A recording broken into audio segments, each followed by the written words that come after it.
joined with our distinguished speaker today, Dr. Antonio Sanfilippo, Chief Scientist, Energy Management Program Director at the Qatar Environment and Energy Research Institute, QERI, which he'll be touching on sustainable farming, optimizing food security with efficient use of energy and water in desert environments. Dr. Antonio, I'd like to hand it off to you.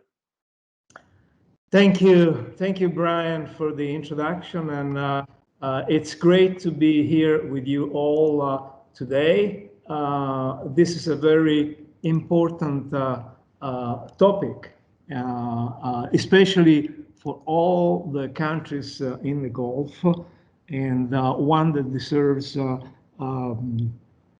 attention. So I'm going to be talking about three main points. First, I'm going to start with a few thoughts on the connection between energy, water, and food in desert environments. Then I talk a little bit about sustainable farming solution and what the ensuing benefits might be. And then I'll finish off talking about how to achieve high quality agricultural produce using with efficient use of water and electricity. Okay, so when we look at agriculture activities in desert environments, the major challenge is the availability of arable land and water. And as you can see in if we take the case of Qatar, if you can see the first two pictures on the bottom left, is that water is very scarce, especially water suitable for irrigation, where you need to have below 2,000 parts ppm of TDS, of solids in the water. And that it's, as you can see from the picture, it's very small area in Qatar. And also arable land, again, very small. I think there was a survey of a recent survey from the World Bank assessed that about 1-3% of land in Qatar is arable. So how do you address the problem of food security in this situation? Well, fortunately there are opportunities.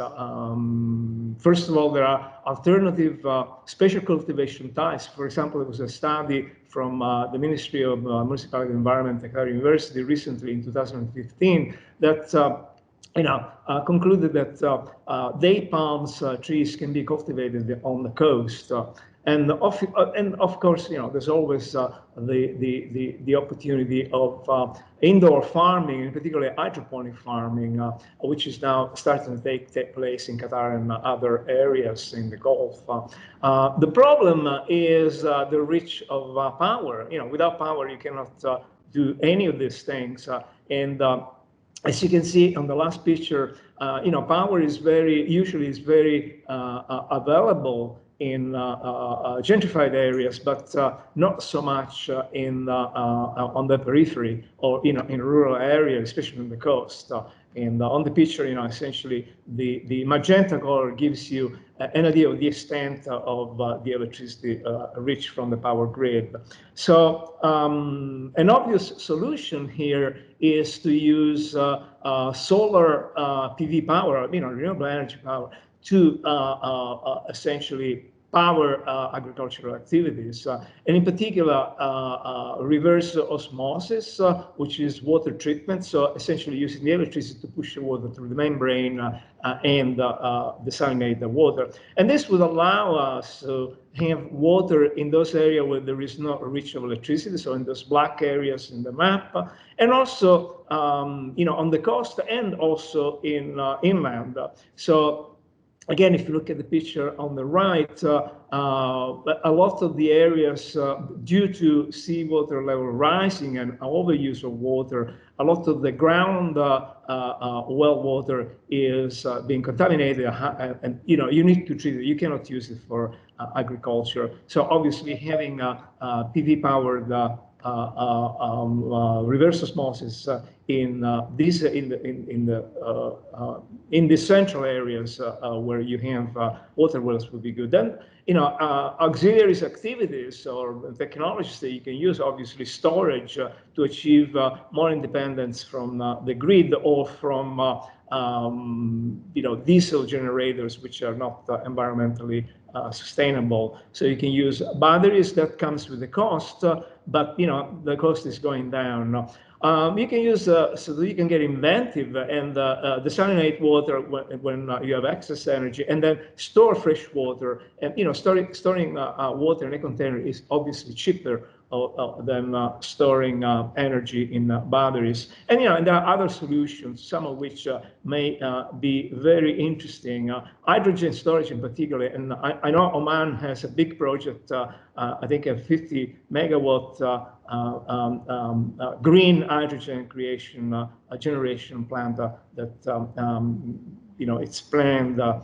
So that's something that may be coming available in the future.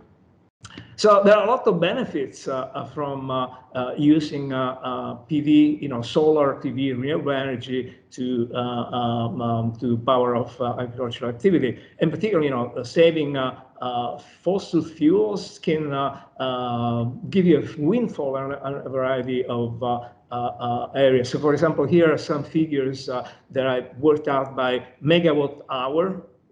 So for each megawatt hour of electricity that you produce with renewable energy, you're basically saving about 8 million British thermal units of gas, about 71 gallons of diesel. And if you were to sell these quantities on the international market today, it will give you about $39 and $170 for diesel. You think that there are many thousands and thousands of megawatt hours being saved with solar energy, so it could be a lot of money. On the environmental side, there's a lot of reduction of carbon emissions, especially with respect to diesel, and there are obvious health benefits. There's estimated 6.5 million people per year dying from air pollution-related disease, according to World Health Organization. Another important benefits comes from carbon trading emission, and I'm gonna switch to the next slides. Sorry for the small print, but basically the small print describes the various programs that are at the moment ongoing around the world. Carbon trading is something that is very much information at the moment. There's a little bit of let's call it chaos in the system, so to speak. You go from very high prices like nearly $140 per ton of oil equivalent for Sweden, and then just a few dollars in other areas. But this is something that is going to advance and become more and kind of gel into something which is more practicable from the point of view of economics, because the world has to obviously do something about environmental change. So I want to switch now to give you a specific example of what an application of solar and water for agriculture might be like. And this is like a farm microgrid that we recently developed. So we have about 50 kilometers southwest of those. So as you can see from the map, it's really in the middle of the country. There are 2 wells in the farm, which, as I was saying before, due to overuse and seawater level rising, have become high in salinity. So you can't use the water there to irrigate food, for food crops, food crops. So with that, we have installed about 30 kilowatts of solar PV and a brackish water reverse osmosis system, which is able to produce about 150 cubic meter of water per day. And also very important, we established a solar pond. We installed a solar pond, and you can see like the pond just behind the people there. And it's very important because, you desalinate water, you create brine. If you put the brine back into the ground, you exacerbate the problem of water salinity. So you use the solar pond to evaporate the brine, essentially. And we've done this in partnership with the farm owner, who's recently installed about 26 greenhouses. So I want to just give you kind of a broad brush of how the whole thing works. So, you got the 30 kilowatt PV connected to the inverters. You got the loads, and this is an on-grid system, so it's connected to the Kahramaa utility grid. Everything comes together in the grid connection room, and obviously the loads are satisfied by the PV energy, which is the closest being generated. And when that is not enough, then the grid enters and provides the electricity. And I'd like to quickly point there that the use, what makes the whole thing smart here is a programmable logic controller, the PLC box that you see in the grid connection room, which is actually you can configure to use the PV in an optimal way. So, for example, remember I was saying you can desalinate when you have excess energy and store it with water. This is something that you would program in the unit there, and also any storage strategy. And that's also what we use to regulate the interaction with the grid. So at the moment, for example, you cannot put energy from solar PV into the power grid. The utility does not allow that. This is something that's going to change very soon. So for the time being, we have programmed the PLC so that when the loads are less than the available PV, then we essentially curtail the PV to avoid putting energy onto the grid. Again, this is something that's going to change. Recently, we're probably going to put a meter to do something like net metering, and then any excess energy we put in the power grid will be remunerated in some form. Okay, I want to turn now a little bit to indoor farming, and as I was saying, it's an alternative to provide all-year farming in desert climbing. And in particular, hydroponics provide a very interesting alternative because there's no soil needed, so you bypass the soil problem. And also, using vertical farming, as you can see from the picture there, you can increase, you can get a really high plant density. A lot less water use, a lot less fertilizers, and this water savings and nutrient savings can be even increased in using closing systems, where essentially you recirculate the water in the greenhouse. Another interesting innovation here is aquaponics. So essentially using fish farming as a source of organic nutrients for plant growing. So you do fish farming and vegetable or fruit farming at the same time. Very interesting. It's starting to take more and more place all around the world. And in Qatar, there are several examples of that. Obviously, these are all new practices that come with higher operational complexity. And also you have to be very careful because they're cross systems, so you have to really adhere very closely to sanitation norms to avoid problems. So how do you solve this problem? How do you make the whole thing a little bit simpler? Well, our idea, and this is a project we just started, it's funded by the Ministry of Municipality and Environment, Qatar National Research Fund, in collaboration with Agrico, which is the main, one of the main, I would say probably the main agricultural producer in Qatar, University of Malaysia, Pahang, and the ministry. And the idea here is to use Internet of Things sensors and artificial intelligence automation to simplify the operational complexity of this new technology. So what this means in specifics is the use of a variety of sensors, cameras, humidity sensors, and so on and so forth, to collect data about water, ambient soil, plant and plant growth. And then you basically process this data using machine learning techniques, forecasting, classification, whatever, to essentially make an assessment to model plant health and growth and suggest intervention measures.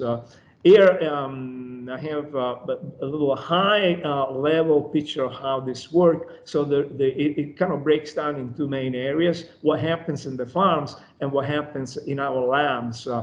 In the farms, you have, in the greenhouses, you have all the sensors collect information. Then you have microcontrollers that are connected to the sensor that essentially do a little bit of edge computing, kind of putting the data together and shipping them to the labs, to the cloud server in the labs, where you do the kind of the AI-based modeling, so a lot of machine learning models. And the models essentially you use to provide monitoring and control feedback information to the farm. There's a control unit at the farm that now takes this information to make specific action. Change the balance of the nutrients, add water, remove water, whatever needs to be done. Okay, so in conclusion, I would say that a perfect water energy connubium, really the two things that have to be well in step lock.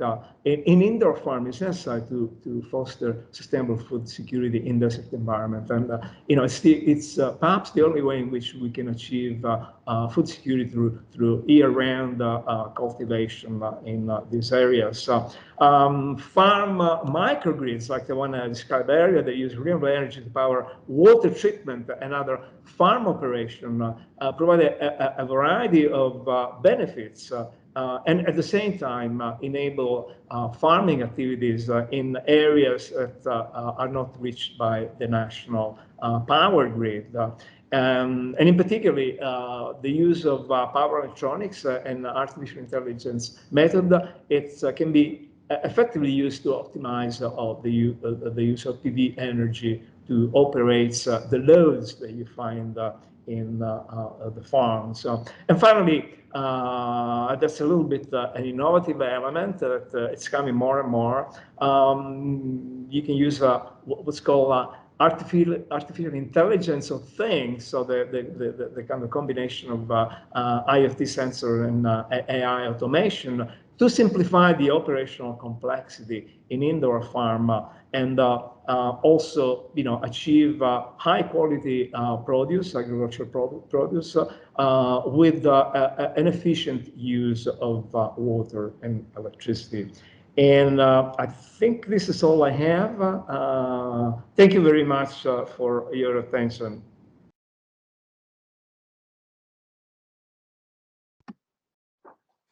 Thank you, Dr. Antonio. I just want to take a step back, and of course, as we're addressing, the overall challenges of the water, food, energy nexus today in this forum, to get your insights in terms of course, the innovative solutions that you're putting forward in this space, on what you see are kind of the challenges towards implementation. We've had recommendations and action plans over the years with this Oman Energy Master Plan, for example, but inevitably it comes down to implementation and carrying things forward. What are the challenges that you're seeing in that space, and how do you think we can accelerate that aspect and take action? Yeah, thank you very much, Brian. That's a very, very important question. Obviously, there are various challenges. From the point of view, if you look at from the side of energy, which it's the side that I'm particularly interested in. The problem is to regulate the use of renewable energy, and I would say, unfortunately, this area of the world lags a little bit behind, the West in terms of regulatory framework for renewable energy. It's coming, but it's difficult to do. So, for example, as I was saying before, in several countries in this area, you don't have regulatory framework for solar energy. So you cannot put solar energy into the grid, and that's a big limitation. The other thing is that again, looking at energy, there is a question of subsidies for oil and gas. So there are still big subsidies. They come down quite a bit, but there are still big subsidies for oil and gas. And obviously, that's going to make it a little more difficult to uptake solar, renewable energy. It's going to cost me a lot more to do solar energy as opposed to do a diesel generator or hook up to the grid. Obviously, I'm not going to do it. And the problem is that the price of electricity produced with fossil fuel in especially for farming are so low that so even with solar energy come down so much in price. Nowadays you're talking about, for utility, talk about nearly a cent a kilowatt hour. Is still a little bit difficult. And just a follow up on that, of course, we always talk about regulation and stakeholders, industry, academia, government, but of course, society is kind of the other pillar to that chair. Are you seeing awareness around these issues from a societal standpoint, understanding the waste and really the challenges that we're trying to address in the food segment at the moment? Yeah, it's. I think public awareness is very important because if you get pressure from if you get kind of bottom-up pressure, then the governments obviously need to do things. I would say though that if you look at Qatar, for example, there's a strong commitment to environmental sustainability.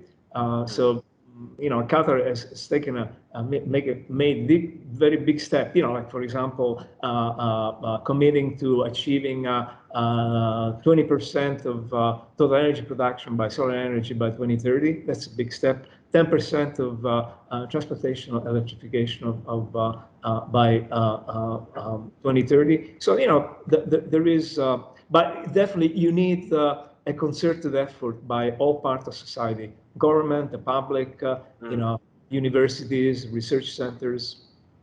Well, with universities and research centers, what I find interesting looking at Qatar is they've focused, really on accelerating R&D in a sense. You have Academic City, HBKU, you have Texas A&M, establishing that ecosystem around R&D where there is alignment with industry to push things forward. From your experience in that space, as we look at Oman as well, what do you think is the best model to develop those partnerships for the Nexus challenges? What have you seen that's been successful and still kind of speed bumps along the way in terms of accelerating things? Yeah, another very good question, Brian. One thing that has become very clear, and I've been in Qatar now working at Kiri for 8 years. So and the institute started about 10 years. You've seen the progress. So we've seen the progress, and one thing that we have realized that in order to make an impact, you need to partner with the companies in the public sectors.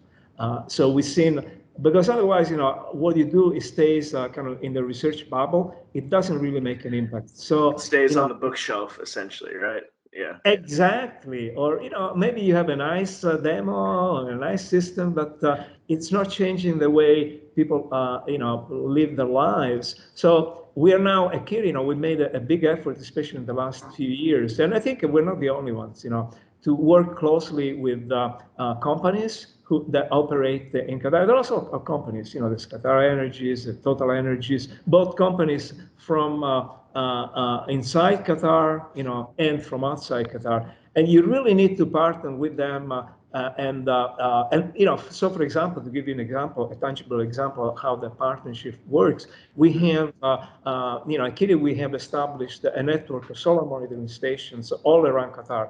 So we have very reliable information about the solar irradiation for all the country. Obviously, when people want to do, whether they're a local company or coming from outside, they want to do solar projects, solar energy projects, they need this data. So we partner with them, we give them the data, we work with them on how to use this data. So this is a simple example, but there are a lot of things that we do. So for example, nowadays, when a lot of companies do projects, solar PV projects in the country, they come to us and they ask us to evaluate the project, from does it make sense, does it comply with the standards, with the CARAM, the utility regulation, and so on and so forth. So that is absolutely necessary. Yeah, of course, data sharing obviously is going to be essential in order to even make any progress in these spaces. R&D, I think, especially from these institutes, they're always thinking forward ahead, and it's a critical aspect of things where sometimes you have industry just wants a off-the-shelf type of implementation of tools. But it seems that in Qatar, things have progressed to a great position where both are being theoretical and practical and taken into consideration. One of my questions too is obviously in order to support that ecosystem, you need the right talent. You need talent around this space. We're talking about energy transition, sustainability. PhD students, of course, are a big aspect to creating that ecosystem too.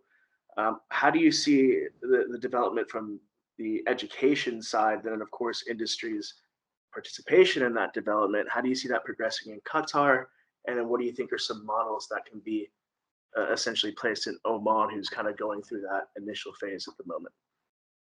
Well, one thing that you've seen in Qatar and also other countries in the Gulf, like UAE and Oman and Bahrain, all other countries, is a big investment in education. Like if, for example, in Qatar is very, very important, and something that Sheikh Hamza has really pioneered with that, education city.